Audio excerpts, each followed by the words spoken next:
চলতি মৌসুমে দারুণ কেটেছে লামিন ইয়ামালের। বার্সেলোনাতে জিতেছে ঘরোয়া ডেভিলস, তাতে বড় অবদান রেখেছেন তিনি।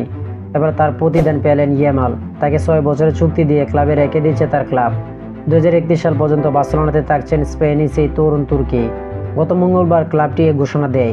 বার্সেলোনা এক বিবৃতিতে জানায়, বার্সেলোনা এবং ইয়ামালের 2031 সালের 30 জুন পর্যন্ত চুক্তি বাড়ানোর বিষয়ে একমত হয়েছে।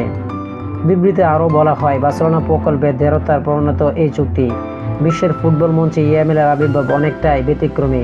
2023 সালে 29 এপ্রিল মাত্র 15 বছর বয়সে তার অভিষেক হয়েছিল। স্পেনের সংবাদ মাধ্যম জানাচ্ছেন, নতুন চুক্তির ফলে ইয়ামাল এখন বার্সার অন্যতম সর্বোচ্চ বেতনভুক্ত খেলোয়াড় বলে মনে যাবেন। গত মৌসুমে ইউরো 2024 ও স্পেনের হয়ে দুর্দান্ত খেলার পর বার্সার হয়ে সব প্রতিযোগিতা মিলিয়ে 55 ম্যাচে 18 গোল এবং 25 অ্যাসিস্ট করে ইয়ামাল। ডানপন্থী খেলোয়াড়, ড্রিবলার, গতি ও স্কিল দারুণ অবদান রাখেন বার্সার আক্রমণের। চলতি মৌসুমে বার্সা লিগে 102টি গোল করেছে। রিয়াল মাদ্রিদের কাছ থেকে শিরোপা পুনরুদ্ধার করে তারা। ইয়ামাল বার্সেলোনার বিখ্যাত লা মাসিয়া একাডেমি থেকে উঠে এসেছেন। অনেকে তাকে লিওর মেসির সঙ্গে তুলনা করেন। 2023 সালে মাত্র 15 বছর বয়সে জাভি হার্নান্দেজের অধীনে প্রথম দলের হয়ে অভিষেক হয় তার। 2023-24 মৌসুমের শেষে ইয়ামাল ছিলেন বার্সার প্রধান আক্রমণভাগের ভরসা। যদি মৌসুমটা শিরোপা ছাড়া শেষ করে দল। এর ফল ইউরো অভিযান শেষে কোচ হ্যান্সি ফ্লিকের অধীনে আক্রমণাত্মক কৌশল দারুণ মানিয়ে নেন ইয়ামাল। ধারাবাহিকতা দেখিয়ে প্রমাণ করেছেন তিনি এখন বিশ্বের সেরা খেলোয়াড়ের একজন।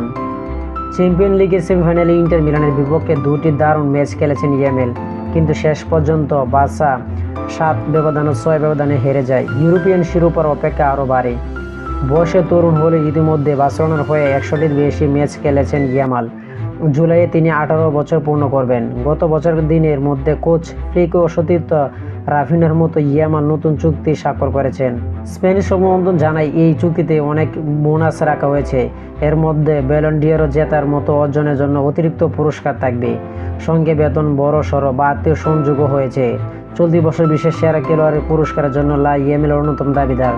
তো আশা করি যারা টি-স্পোর্ট গেলে চ্যানেলটি সাবস্ক্রাইব করবেন, সবাই টি-স্পোর্ট গেলে চ্যানেলটি সাবস্ক্রাইব করবেন এবং ভিডিওটা ভালো করে লাইক এন্ড শেয়ার কমেন্ট করবেন। ধন্যবাদ সকলকে।